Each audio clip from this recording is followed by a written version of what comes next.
Hello and welcome to another episode of Conscious Living, where we air every Wednesday at 6 p.m. in Vancouver on 100.5 CFRO FM Co-op Radio.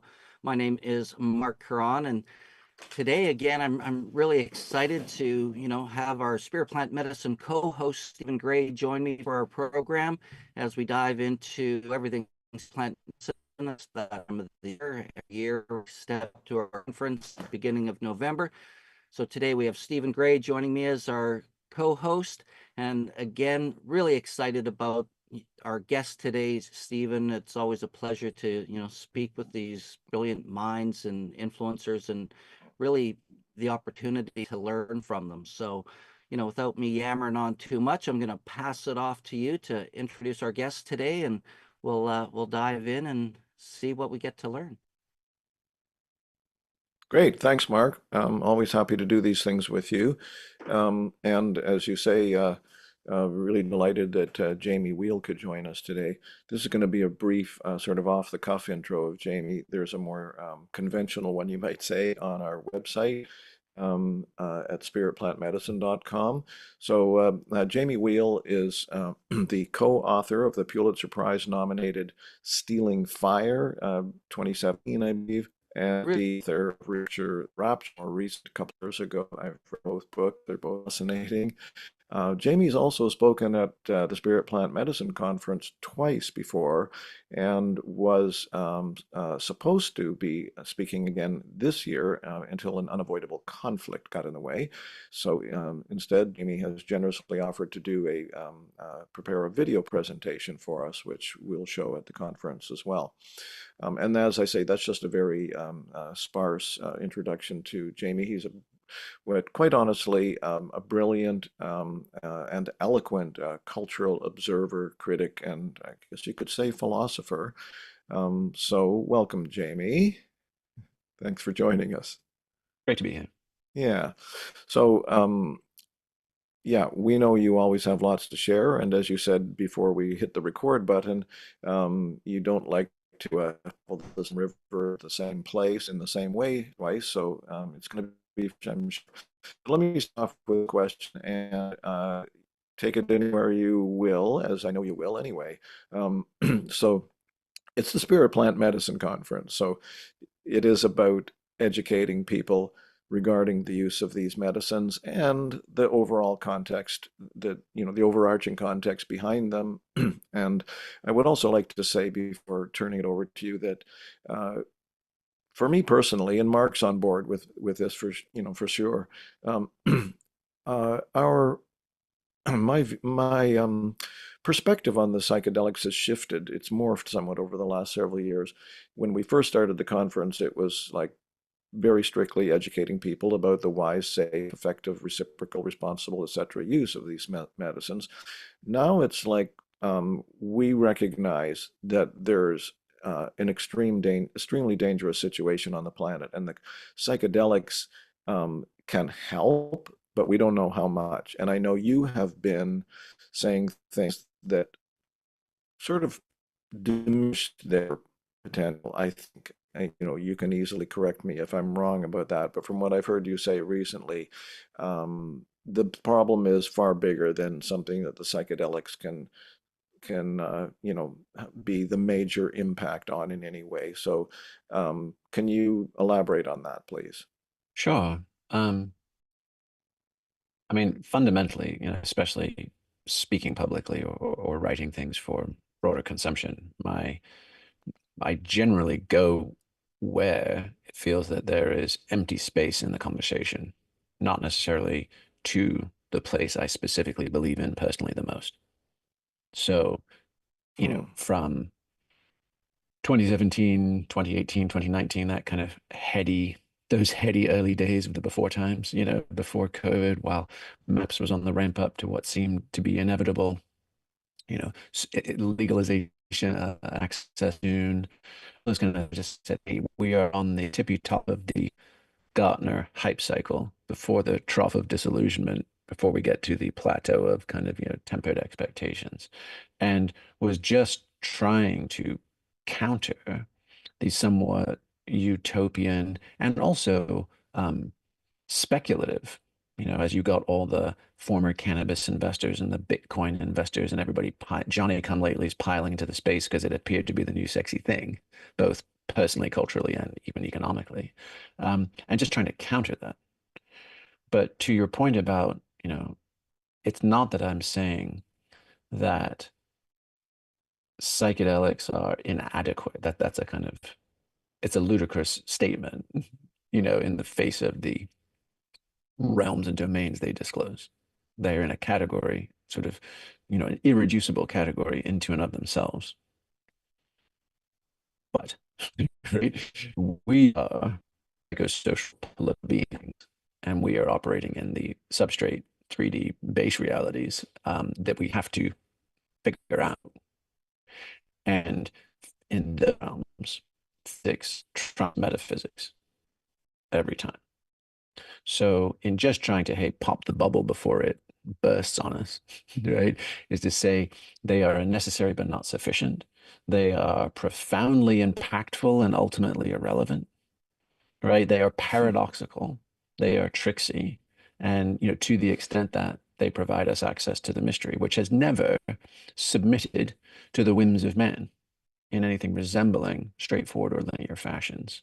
The Mysto is arguably orthogonal, nonlinear, and tricksy as fuck. And anybody who presumes to know it and or harness it for their mortal earthbound ends almost always ends up with egg at a bare minimum on their face, and sometimes much more. Right. So that's it. It's just trying to say, hey, folks, come on, let's honor and respect the things we're talking about. And this isn't just about me getting a Lambo and a mansion and manifesting my dreams. There is social and civic responsibility. There's political agency, especially for the dispossessed around the world, especially for the indigenous wisdoms and traditions from which we draw much of this insight. And I think, beyond the current kind of medicalized turn, of these things are good for PTSD, these things are good for depression, what they do for smoking cessation, all the studies from Hopkins and Imperial and everywhere else that have been getting trotted out like show ponies, as there was this kind of unspoken pact to be like, hey, how can we mainstream this? How can we dust it off, get rid of its countercultural and revolutionary implications and, and backstory? How can we just sort of pretend this is just Prozac 2.0? We've kind of missed a lot of that. And I think if we really back it up and we just sincerely ask, what's all the fuss about? Why do we even care? Why do people come to events like this? Why are people consuming, news and headlines about psychedelics? Well, why has MAPS been able to raise hundreds of millions of dollars? Why are there actually, publicly traded companies doing all this stuff?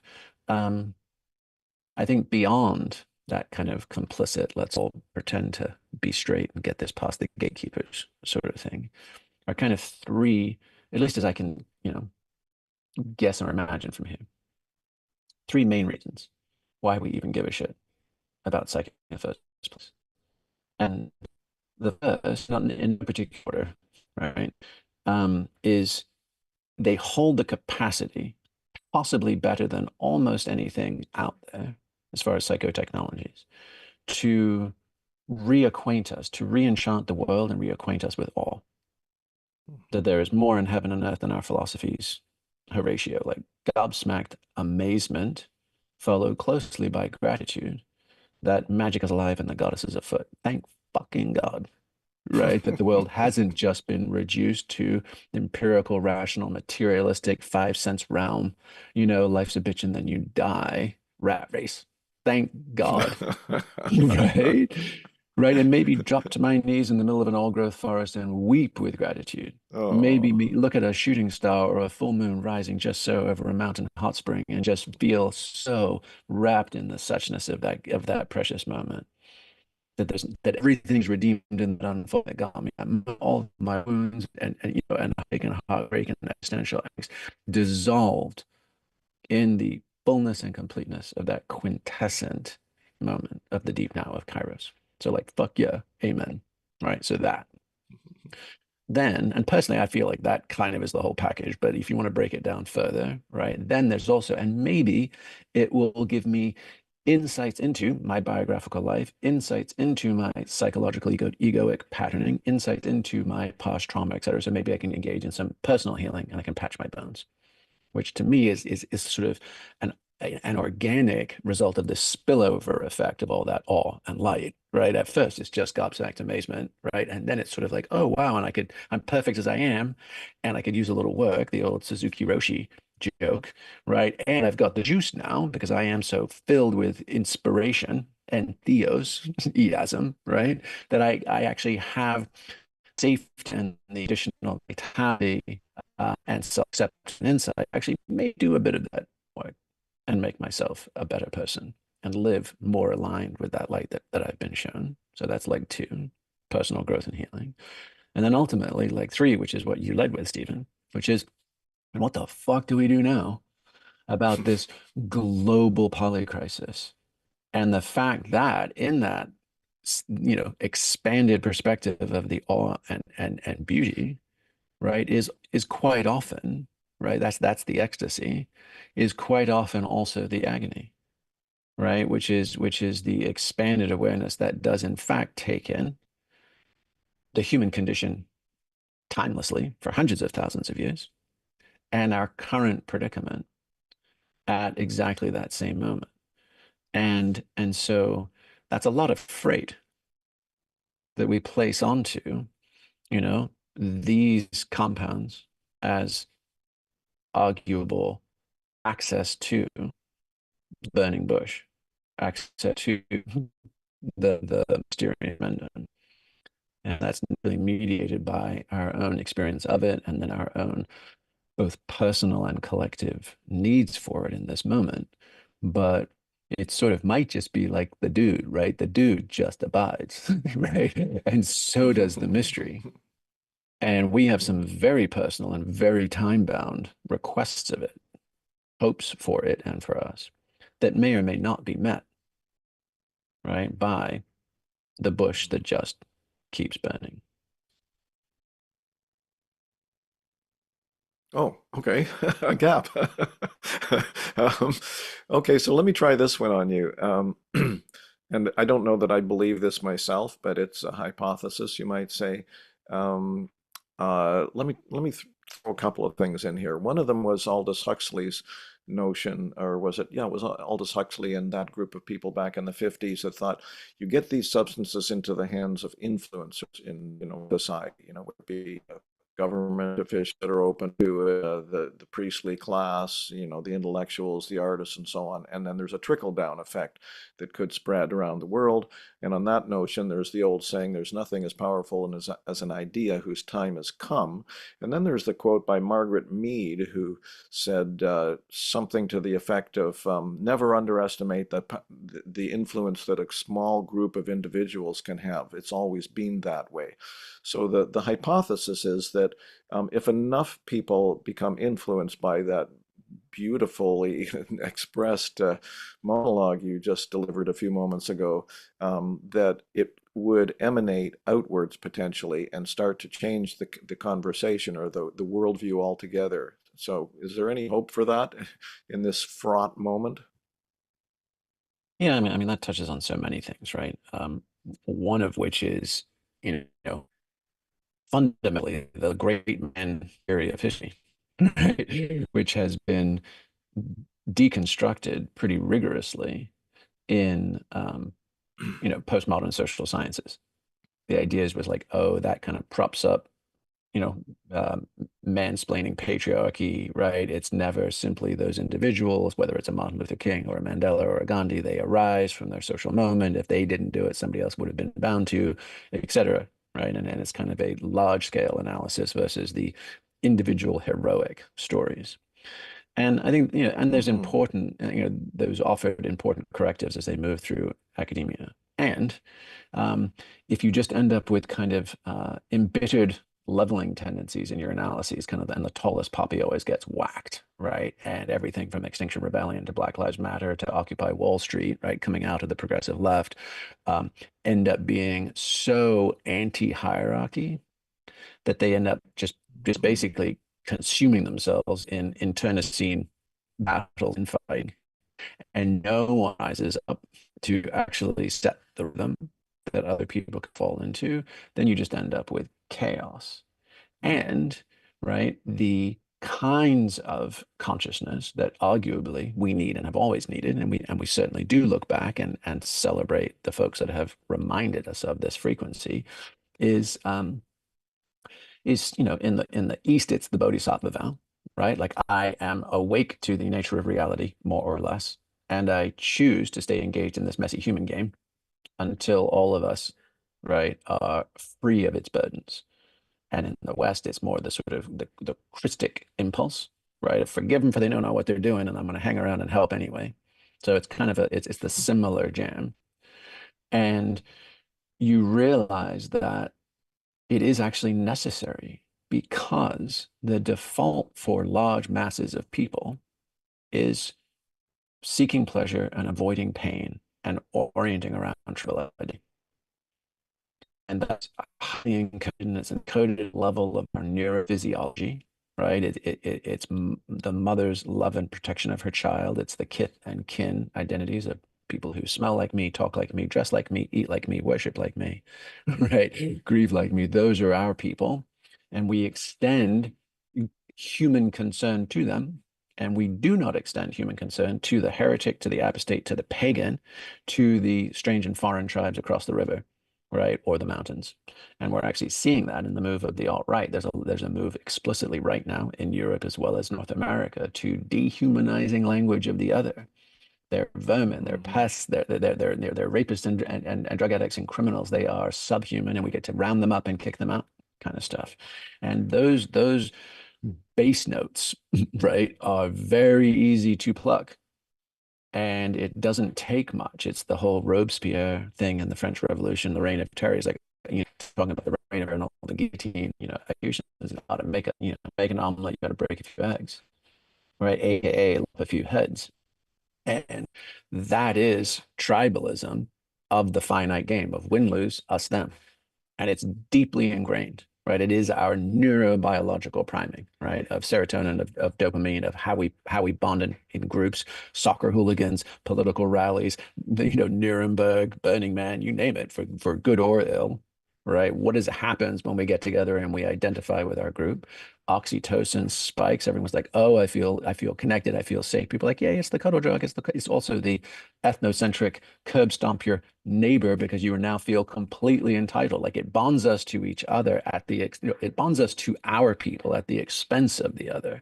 It is in that contrast that oxytocin actually works. So after that, right? After that, like, everything is, tribalism is biological destiny. Humanism is optional. And so fewer and fewer people rise up to the love of consciousness of you and you or me, and there's no separation, and we are all in fact one and back together here, beyond my biological instinctive programming for seeking pleasure and avoiding pain and hanging with my homies. Right. And to extend that to a stranger is a radical and revolutionary act, rarely held by many. It is so much easier to collapse into pain, resentment, bitterness, eye for an eye, Hammurabi, not Sermon on the Mount, right? And exact our pound of flesh. So having that influential few who can remind us of the better angels of our nature, right, at times of potential conflict that are just sucking us into that reactive tribal ditch, is really important. And I often think of, like, we lived in Santa Barbara in California, and there was a standing drum circle on Sunday nights at the beach, and it was generally held together by a friend and mentor of ours who was a brilliant Sarod, Indian lineage teacher of Ali Akbar Khan, played at just kind of a very high-end music and university, had incredible tabla players. They were just badass musicians, basically. And when they weren't touring, they had it down for four June Dunes and djembes and, like, just ripping beats. And that core of just 3 or 4 world-class musicians could create a coherent field of hundreds of California hippies on the beach. And those jam sessions were bad to the bone. Right. There was junjuns, there was cowbells, there was funky ass solos, and then everybody else can more or less kind of just stumble and bumble in. And if they would lose their way, they could just hop back on that train, and there it was for everyone. And on the weeks that they were touring and they weren't at the center of that drum circle, it was undifferentiated hippie noodling that never got its shit together. I know that one. Right? Never got its shit together. Now, the quality and the caliber of those few hundred people hadn't changed week to week. What had changed was there a clear, coherent field to hold the larger, broader field? Mhm. So that is, that is a sort of meandering validation of, hey, if somebody does boot up in a lull of consciousness and can stably hold an exit, number one, they tend to get killed, right? How must we kill our prophets while we stand aside and look, right? Mm. It's Marley 101. It happened to Fred Hampton. It happened to Malcolm X. It happened to Gandhi. It happened, is it Perez or I always forget who was the Israeli prime minister who advanced the Oslo Accords and then got kept? Not It's sure. either Rabin or Perez. One of those, basically gets killed by an Israeli Zionist who's like, you're selling out our people. Gandhi gets capped by a Hindu nationalist. Don't be so kind to those Muslim fuckers and give them all of Pakistan, right? Malcolm X, controversial as to what exactly went down, but he for sure went to Mecca and realized, oh, this is about humanity, not about black nationalism, right? Every single time a transformational leader goes beyond the agendas of their tribe, they are often taken out by their very tribe, not by their nominal enemies, right? Because we want to just simply have a person as our king, right? To in and be the team and that one leader is like, actually, guys, more than that. Actually, our enemy has to become our friend, right? And actually, and even MLK, right? In the wilderness years, right? His whole I Have a Dream, 63, he's killing it, right? The legislation, all the civil rights legislation passes the next year in 64, just running the table. And then he's like, actually, guys, you know what? This is actually about class. This isn't just about race. This is about class, poverty, right? Until we fix poverty, we will never actually unwind and cure inequalities. And this is also about politics. Vietnam is as big an issue as Selma, right? And he gets kicked to the curb. His stock, right, politically is zilch. And then he gets assassinated in 68 and everyone's like, oh, amazing. Let's get sentimental about it, right? But we see that. So there's both the challenge and the opportunity of those among us who can realize the infinite game, realize this isn't just about win-lose, us, them, definitive competition. It's actually about on the same team, and we're going to expand the game to include as many people as possible and extend the gameplay so that we can keep playing for as long as possible. That is actually rare, elective, and fragile. That's trying to put Humpty Dumpty back together again with, tweezers and super glue. That's not just breaking a few more eggs. So we are railing against the second law of thermodynamics. We are pushing, the rope or the rock uphill. And it is an infinitely more fragile, delicate, and painstaking game to be playing. We might think, oh, well, if it's happening on Twitter, it's happening on Facebook. If this is democracy and this is this is the sort of debate or discussion of ideas in the public sphere, and may the best meme win, right? It's actually nowhere near that simple.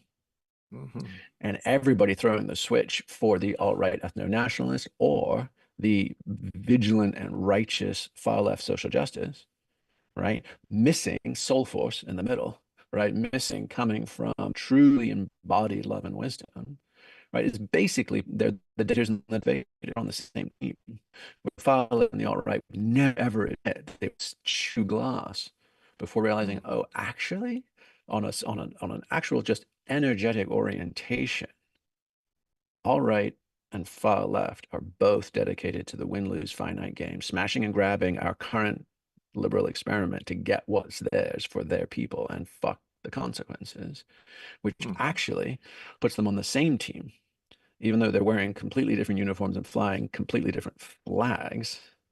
They're on the same team. And then whoever is left in the middle of saying there has to be a middle path, there has to be higher ground, right? Can we not set aside, can we not do our swords into plowshares kind of thing and steward this beautiful earth of ours together?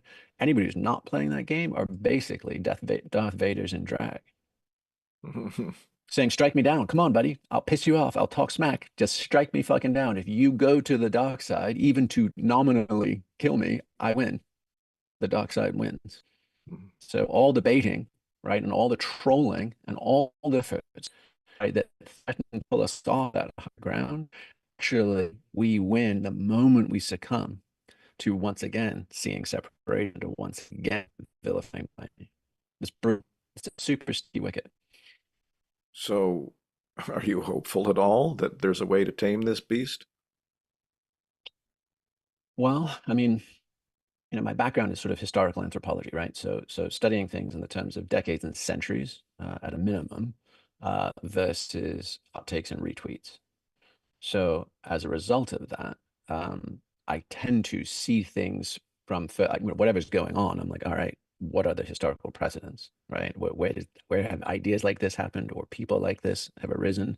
What are the case studies and what's the kind of trajectories, right? So it's just sort of using larger data sets. I mean, Robert Pirsig said this in Zen and the Art of Motorcycle Maintenance. He's like, if you ever try to look where you're going, it could be hard, but if you look back to where you've been, right, and you connect those dots and then project that forward, you can sometimes tell, with some better accuracy. So that's all that like my sort of academic experience provides. But as a result, it demystifies a lot, and you tend to be less surprised by the inevitable unfolding of historical trends and precedents where other people are like, oh my gosh, how do you tell? And it's like, well, look, if you've got 9 data points connecting the 10th is not, it's not rocket science, right? It's just dot to dots. And in that respect, in that last book I wrote, Recapture the Rapture, I spoke about, hey, there's a collapse in meaning. We no longer have traditional religions as reliable, trustworthy sources, but nor do we have, modern institutions like universities, WHO, CDC, UN, you name it, or even major news sources as trusted. Everybody's doing their own research. Everybody's got their own alternative facts. It's a shit show. And we're experiencing a complex, exponentially better, exponentially worse polycrisis, right? Which makes just human computation. It breaks our heuristics. We don't have rules of thumbs and shorts because we're at least seeking to avoid pain, and we count what's going to happen in the long-term future for immediacy, right? And we're just absolutely crap at mapping exponential growth and predicting it. The whole classic thing of if a football stadium, is doubling in size every day over the course of a month, on what day is it only half full? And the answer is the second to last day, the 29th. And so we are terrible. We think we just project linearity onto exponential curves and other things. We're really, really bad at long-term momentum and shifts, just cognitively.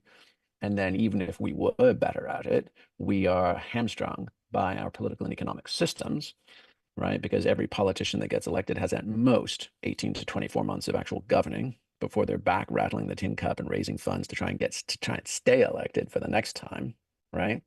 So they can't do anything that has decades in the making or the solving. They just won't be around. So telling their constituents, thanks for electing me. What we're going to do is long, slow, painful, and difficult, and it's going to require sacrifice now Not that people happening. doesn't work. Oh. With, Findoc, the sole responsibility of corporations is to extract maximum shareholder profit at any given time. And if you don't, we'll have activist shareholders take you out, kick you out of the, kick you out, visionary CEO, and replace you with someone who will turn the crank and ratchet everything so we can maximally extract right now. And so there's no one in business and there's no one in politics, even if they were the best intentioned, that can wrap our heads around these things. And what I am just seeing, having thought about it and written about it a few years ago, and I was obviously thinking about it for several years up to that, was like, we are going to see an increase in fundamentalism on the one hand, people just seeking to cling to a certain rock of any stripe. Just tell me what to believe, for God's sake.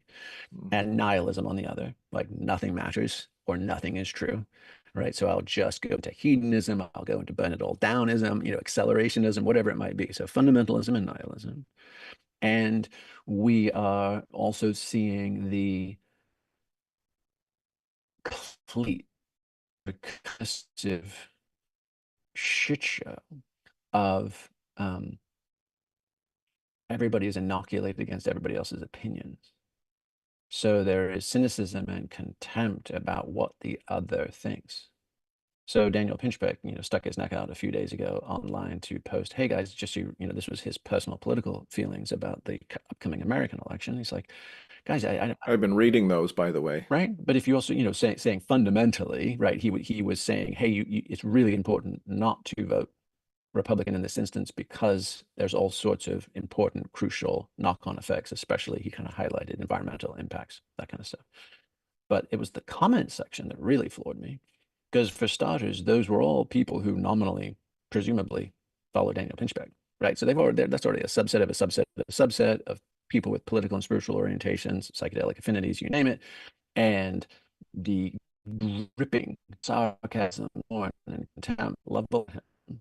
And it was either by, "Oh, I try not to let those kind of dark negative vibes, encroach on my, groovy spiritual thing. I can't believe you, Daniel. I thought you were more spiritual than that," right? That camp, or the, "Oh, what do you even know? Parts per million carbon, it's all a hoax, and greenhouses have 1,000 parts per million, and you're just a fucking patsy, and you don't know shit." Like the whole kind of weaponized oil and gas memes that have then permeated, both the right for sure, but also the conspirituality left, who went anti-vax and anti-establishment, anti-authoritarian, and this is all a psyop, and it's all called, Klaus Schwab at Davos, and you're a patsy for the neoliberal establishment, like those kind of things.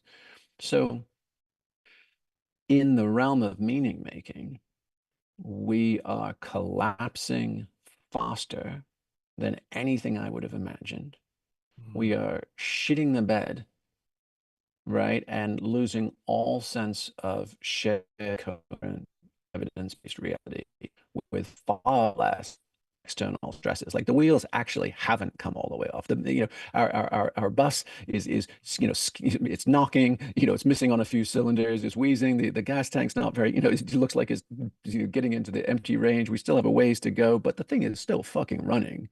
People are still collecting paychecks. There's still food in grocery stores. We're still doing the thing. It hasn't yet just undone.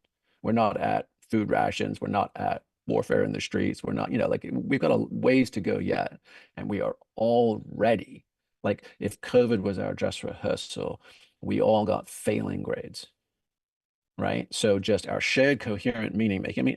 We've got elected US officials tweeting things like, the hurricanes in Florida were controlled by lasers, controlled by a dark cabal, hint, not Jews, but Jews, like that kind of a thing, and they were trying to take out MAGA Florida. They were literally wipe out Republicans from, you're like, demented, none the same. This is Marjorie Taylor Greene, who last year for Burning Man, when it was raining, was like, "Oh, the FEMA's coming in and they're shutting down Burning Man and they're ejecting everybody with Ebola, and this is the beginning of concentration camps." And you're like, this is stuff that would have got you institutionalized a decade ago for having such a flimsy grasp of reality. You would have been medicated, right, and kept away from others until you got your shit together. And now these are our elected governing members of the largest empire in human history. So you're like, okay, that's unraveled faster than it should have, right? And then at the same time, if you're just tracking the ecological news and what's happening with the, scientific studies, the overwhelming conclusion of it all is, oh, ooh, fuck. These are having apparent knock-on effects, and everything is happening according to our models, but it's happening faster with greater severity than anything we planned. Basically, 2050 going up in 24. And destabilizing knock-on catalytic cascades, meaning one thing knocks into another thing and makes the other thing worse faster than anything we'd planned because we didn't know that they were going to knock into each other the way they're knocking into each other. So that's whether that's melting ice sheets and AMOC, Atlantic Meridional currents, and changes in the oceans, whether that's the fact that all those carbon sinks that all those countries had baked into their budgets, their carbon budgets, are actually going tits up already. So Finland's Arctic tundra is now net positive in spewing CO2 versus sinking it. Amazonian rainforest are right on that tipping point of becoming actually carbon emitters versus carbon sinks. There's all sorts of good things we hoped would continue or get better that are actually just disappearing or evaporating. Bad things that are happening more rapidly with greater knock-on consequences than anything we imagined, as much as anything, because we're all in silos in our academic disciplines. We don't talk to each other and swap data sets and realize that there's overlap in organic reality. And science are not a bunch of alarmists in the pocket of Klaus Schwab and the WEF crew. Actually, a bunch of dedicated professionals by and large, and many of them are strongly incentivized not to be Cassandras, not to be Chicken Littles, not to scream out to everybody else that the sky is falling. So they've been really, really actually hyper conservative in their public findings up until the last 3-4 years, where they're like, oh my God, there's nothing left to study if we don't start actually speaking up. And that's the, what do they call it? It's not Extinction Rebellion. There's a play on that, like scientist rebellion or something. There's academics who are showing up in white lab coats and being like, I'm a PhD, right? And I am now moved to social protest because the findings in my discipline, I can no longer simply just push out into peer-reviewed papers and hope for the best because no one's reading them and nothing's changing. So as far as do I have hope for the future, which was your opening query, not really. Mhm. I have hope long term. I feel like we are choosing one of the lumpiest, bumpiest, high suffering paths, somewhat needlessly, which simply means that the people of the passage, right, that Joanna Macy's term, right, like we're all Beringians now. We're all going to try and make it from the old world to the new across this narrow spit of land in hostile and frigid conditions. Like that's Beringia. And that's how the entire Western Hemisphere, minus, minus some cool sea voyages, right, was populated. And instead of being Beringians through geographical space, right, we're going to be Beringians through chronological time. We're going to be the people of the passage, carrying the light, carrying the fruits of, 3,000 odd years of Western civilization, if we can keep it, through Fleet and Dark Night, right, to deliver that package to our children's children, and hopefully have kept some spark, some ember of Gnostic realization, right, of the psychedelic flash, of the deep and abiding insight that we are, in fact, all one and connected and not just separated. Can we do that? And it may well be an intergenerational journey where the actual somatic memory of sunshine and wildflowers and meadows is actually fades into rote repetition. This is not unlike like Furiosa and Mad Max, right? Or Dune, right? Both of those, right? What is Dune? When he takes on the role of Mahdi, right? And he's like, all right, I didn't want to do this, but I'm going to throw the switch. I'm going to do the fucking Messiah thing. And he's like, there is a, this planet, right, will be a green paradise with water, right? Water and plants. And they were like, amazing, just like our prophecy said. And at the end, right when like all the other, the ugly houses, space are up above Iraq, and they're about to throw down, and he's like, all right, what do I do? He's like, take them to paradise, and everybody just loses their mind, and that's the beginning of the Holy Wars, right? And in Furiosa, right, her people lived in some super group Byron Bay kind of situation, right? They had a wonderful little Edenic paradise, and the entire rest of that Mad Max arc is just her trying to get back there, and the others, like the whatever they're called, I forget, but like the bald-headed nuthatches, right? They're all like, I've heard of that amazing place. We want to come and take it. So how do we do this? This kind of goes into Chris Bache's stuff, right? As far as his insights and revelations. Yeah, And I was going to ask you if you'd read that book. Yeah. Yeah, well, and the question I've always asked Chris is, how long is the hold down? How many generations of acute and intensifying suffering are there going to be? And how can we inoculate ourselves against just traumatized regression? Because look at Gaza, look at, Uyghur and Rohingya concentration camps, look at Sudan, look at anywhere in the world, look at Afghanistan, We are incredibly durable, but we're also tender souls. And to be raised in violence, chaos, and conflict, does not a tender heart make. Mhm. And it's not that, and there are the saints and the bodhisattvas, there are the people that transcend their origins, and their heart is so broken that it swings open wide into an awakened perspective. But that's rare and precious. That's not the natural way of things. The natural way of things is I get recruited to be a jihadi because and I end up seduced by angry demagogues with rapture ideologies of this world sucks. We know this sucks for you, but the way is up and out. Right. And in the other world, right, is everything comes up roses for us. So let's fucking send it. Right. And never mind destroying people to get there. So that just feels like, yeah, in a nutshell, we are unraveling this world, both culturally, as far as shared meaning making and story, what's happening and what ought we do about it, and the actual objective and material conditions of our ecological systems. Both are coming undone faster than anything I ever saw, faster than most scientists tracking this stuff were predicting, right? And under less stressful conditions than we really have any business fucking it up this badly as a result of. Mhm. Yeah, well, that's a pretty scary picture, unfortunately. So, um, uh, this would potentially be a whole other hour, obviously, but I know another one of your themes about that is, I don't know if this would be an accurate description, but something that I'd call lightened survivalism.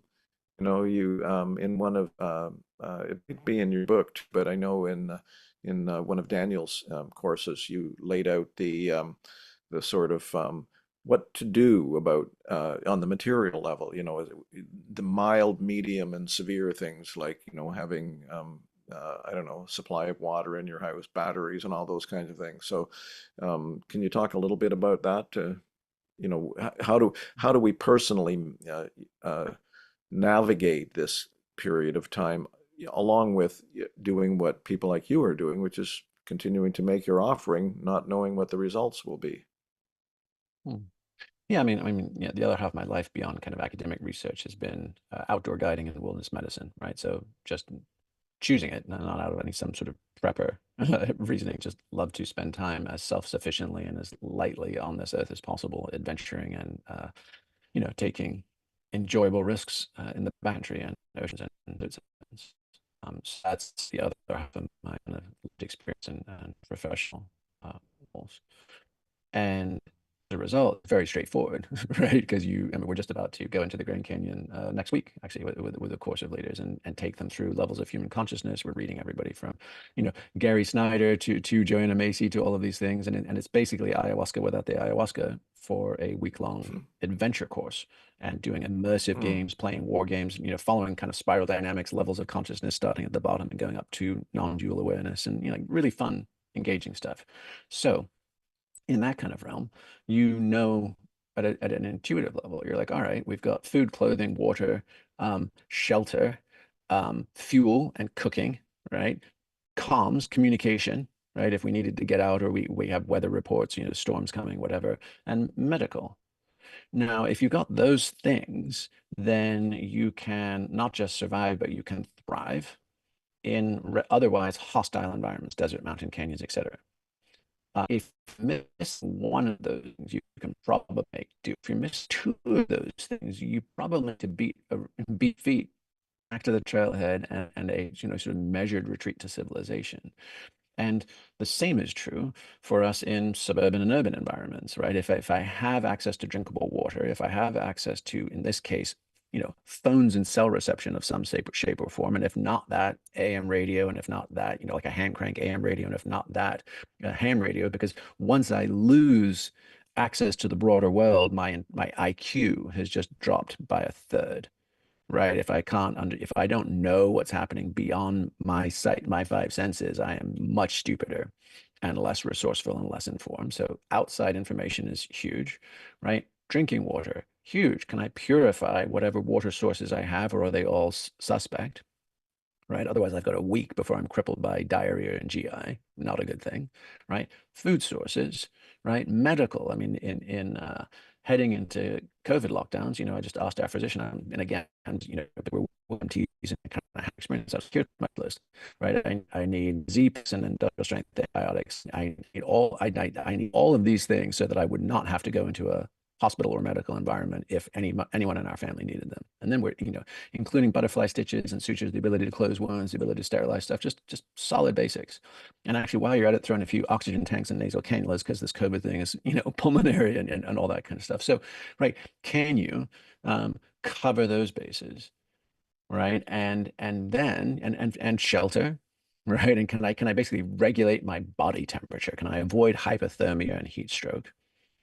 Right. And can I look after those things? And if I can do those things, which is not actually as crazy or as hard as it would seem. And by the way, most national governments are actually nudging that these days more and more. So Sweden has a little pamphlet like, hey, in the case of environmental emergency, civil unrest or invasion from Russia, here's your jump kit. Make sure you have this shit, Swedish citizens, because we're not going around to help you.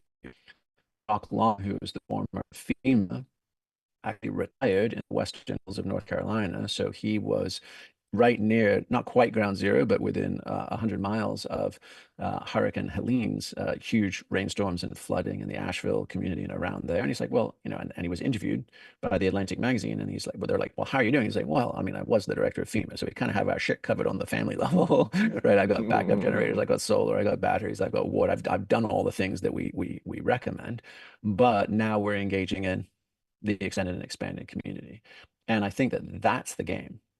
It's not, do I, piss off to Alaska or the wilds of Idaho or Fiji or wherever and hide from this. It's, can I just go home and make sure my home place is sorted and my family is relatively safe so that I can report as soon as possible to the front lines where capable, competent people are needed. Right. So it's that, right? First, I mean, the cliche is you're an mask on a plane, but like first, secure your home place more or less. Then you're needed back at the front, and that comes from another thing I remember learning in our wellness medicine training. Right, it was a doctor who'd been a medical doctor on Everest, so had seen lots of critical incidents and in very harsh environments. And we were doing some of our scenarios. One of the first things you do, because you even though it's a scenario, right? But people are, they've got fake wound dressing and they're screaming bloody murder, and you're, halfway in a flowing river, and like, your body reads it as pretty real, so you're jacked up, right? And the first thing I remember doing was not checking for scene safety, right? That this was a supposed avalanche or a fire or whatever it might have been. Like I didn't check to make sure that there was going to be no more avalanches or no more fires, and I got absolutely dressed down by him. And he's like, dude, you've got to remember, lose the cape, right? You're not a superhero. No matter how much you're so excited to try and practice a new skill and that kind of thing. He said, you got me first, me second, me third, my partner fourth, and the victim fifth.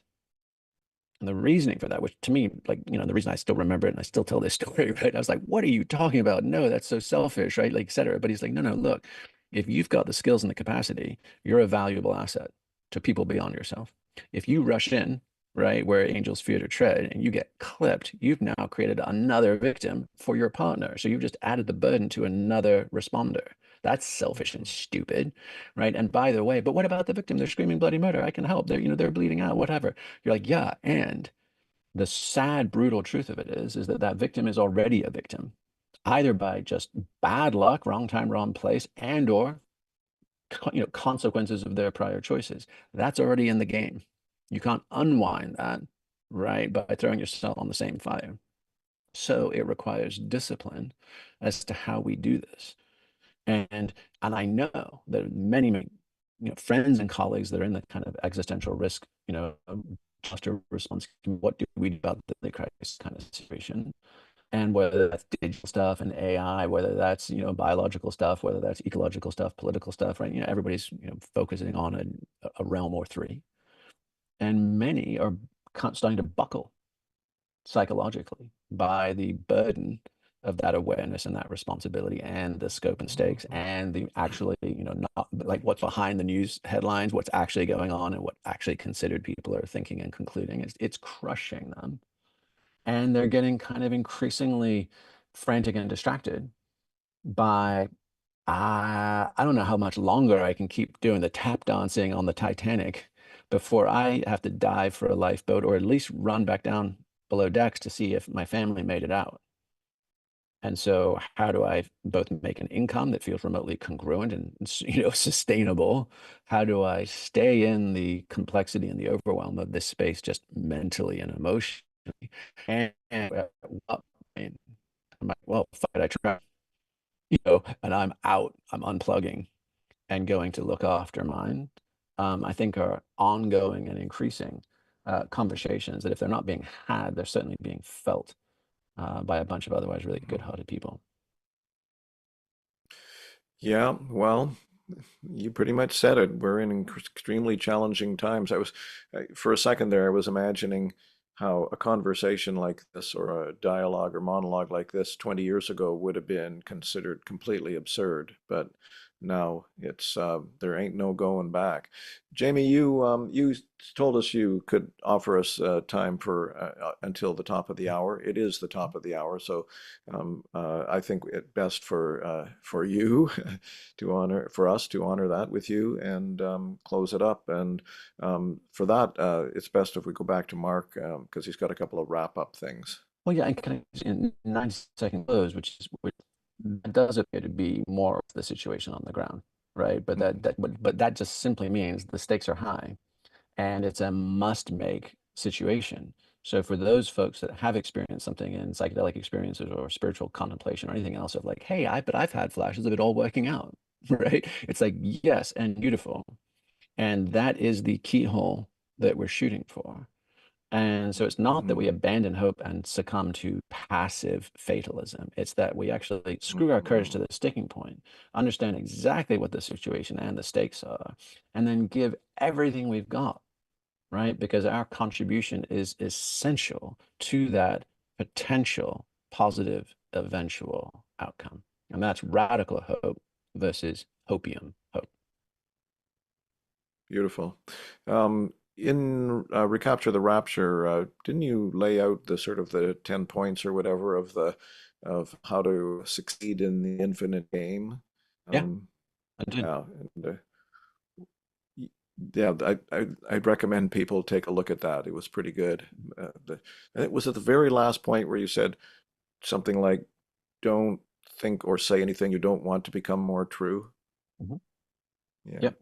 Yeah. Which in high energy states of logos of thoughts becoming things is super super critical. I always think of like the Sword and the Stone, where Merlin does the shape shifting stuff with the witch, and then he event like the most beautiful thing, and she's becoming a monster and this and that, and then she turns into an elephant, and then he turns into a mouse, right? Which the mouse has the power over the elephant because elephants are scared of mice, and it's this brilliant like inversion. So I think that there's lots of or Harold and the Purple Crayon, that kid story, right? Where he has a crayon, he draws reality, he gets scared, and the crayon is shaking and it actually makes water. But then he draws a boat, and then he's like, "Where am I? I'm lost. I need to get home." And he's like, "Wait a second, I'll draw a moon." And then wait, I remember seeing that moon outside my bedroom window. And he draws himself back into comfort, safety, and home, right?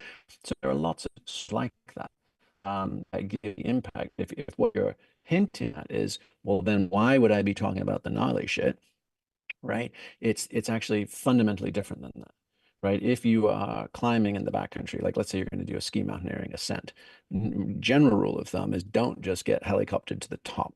Climb the thing that you're planning to ski so that every time you punch in with your ice axes, every step you kick with your feet, you are assessing the conditions. And on the way up, you are poking that snowpack. You're looking to see where the weak layers are, how it could slide on you and bury you alive. You're looking at all the rocks. Are they solid? Or you're checking out where, if I fell here, what would happen and how long would I go before I could stop, or what would I get, cliff bands I get pushed over. Then, you're 100% on hypervigilance and negativity focus, right? Everything that could kill me, I'm paying maximum attention to. And then you get to the top and you take in the view and you click into your bindings. And now the exact opposite happens. Now I take all of that as working memory and I'm looking precisely at the line I need to hit, make it safely down.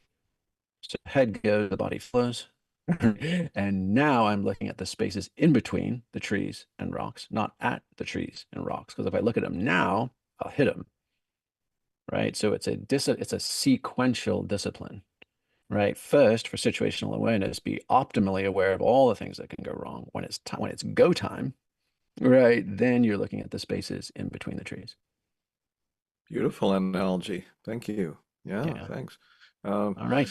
So great. Marc, wrap it up, will you?